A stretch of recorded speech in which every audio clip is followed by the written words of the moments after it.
Hello everyone, good morning. मेरे भैया आए हुए हैं तो कुछ फीलिंग्स अपनी शेयर करना चाह रहे हैं आप लोगों के साथ। उन्होंने कहा प्रीतू एक छोटा सा वीडियो बनाते हैं जो तुम अपने फेसबुक पे डालना मेरे लिए, और अब मेरी फीलिंग्स सबके साथ शेयर करना। तो मैंने कहा चलिए भैया एक बना लेते हैं वीडियो। तो यहाँ पर भैया आए, भैया कुछ बोलना चाहते हैं मेरे लिए और रक्षाबंधन के ऊपर। तो चलिए देखते भैया क्या बोल रहे हैं, उनकी फीलिंग्स क्या है। और देखिए कैसे मुस्कुरा रहे हैं भैया पीछे बैठ करके। तो मेरे भैया को सुनिए आप कि क्या बोलना चाह रहे हैं वो।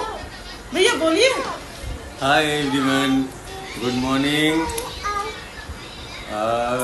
सबसे पहले तो सभी बहनों को और सभी प्यारे भाइयों को रक्षाबंधन की हार्दिक शुभकामनाएं।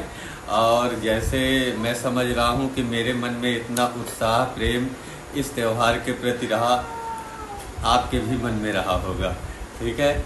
और ये त्यौहार बहुत खास हो जाता है एक भाई के बहन के लिए और बहन को भाई के लिए। अगर बहन भाई समय से ना आए तो बहन जानते कितनी नाराज हो जाती है। हाँ, आप बस अब साफ समझ सकते हैं।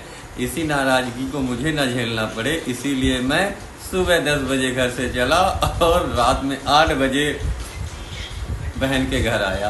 और ये दूरी मैंने लगभग 200 किलोमीटर की तय की, और इतनी ज़्यादा सड़क में ट्रैफिक था कि मुझे इसके लिए 3 किलोमीटर पैदल भी चलना पड़ा। लेकिन कोई बात नहीं है, कल के किस खास दिन के लिए 3 किलोमीटर चलना पड़े या 5 किलोमीटर चलना पड़े, ज़्यादा फर्क नहीं पड़ता, ठीक है ना। जब हम लोग बचपन में थे खूब लड़ाइयाँ करते थे, शरारतें करते थे, एक दूसरे को राखी बांधते थे।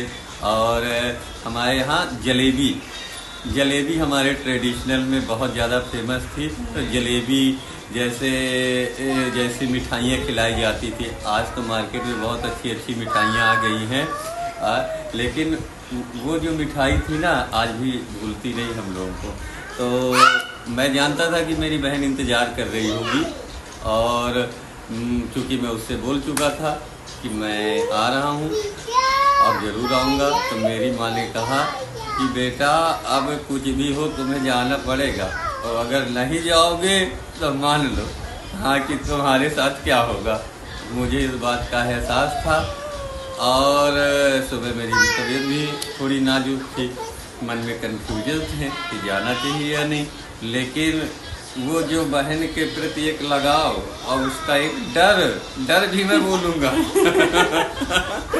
कि मैं उसको बाद में फेस कैसे कर पाऊँगा। लेकिन वो डर वर नहीं था, वो एक अथाह प्रेम है।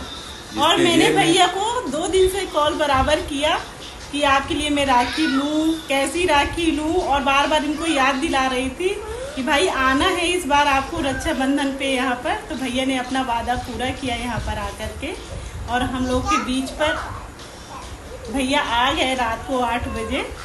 तो मुझे बहुत ज़्यादा खुशी हुई है। तो भैया कैसा लगा आपको? बहुत बढ़िया। इसने मेरे लिए देखिए ये लास्ट वाली राखी है, ये राखी है। मैंने 3 घंटे लगाए इस राखी को ढूंढने के लिए। और हरियाणा की ट्रेडिशनल मिठाई जिसे घेवर कहते हैं, मैंने अपनी लाइफ में उसे पहली बार खाया, क्योंकि मैंने बोला था कि इस बार मुझे घेवर खाना है। तो वो स्पेशल घेवर लेके आई थी, और बहुत ही अच्छी मिठाई थी वो। और लेकिन सबसे बड़ी बात है, जब दिलों में प्रेम होते हैं तो सारी मिठाइयाँ फीकी पड़ जाती। इसलिए आप लोग अगर नहीं गए तो अभी से 5 दिन तक रक्षाबंधन चलने वाला है। जो जहाँ हो अपनी बहन के पास पहुँचे। अगर भाई नहीं जा पा रहा है तो बहन अपने काम से थोड़ा सा समय निकाले और भाई के पास पहुँचे। यही सनातन है, यही असली हिंदुत्व है, और यही हमारे धर्म की सबसे बड़ी अच्छाई है।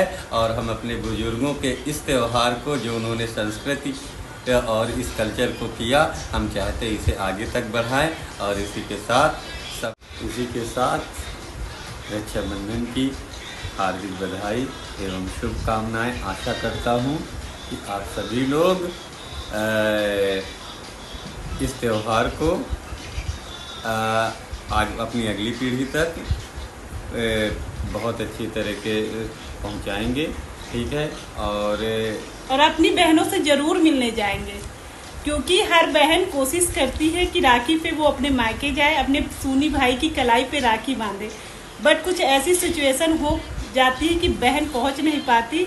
इसलिए अगर बहन ना पहुंचे तो आप लोगों से निवेदन है कि उनकी मजबूरी को समझे और खुद टाइम निकालकर उन तक पहुंचने की कोशिश करें। इसी के साथ हम भाई बहन का प्यार ऐसा ही बना रहे। और एक बात, अगर अपनी खैरियत चाहते हैं तो बड़ा सा तोहफा जरूर रखें। जैसे आज मुझे मिलने वाला, आज भैया मुझको मूवी दिखाकर लाएगा धड़क 2। क्यों भैया?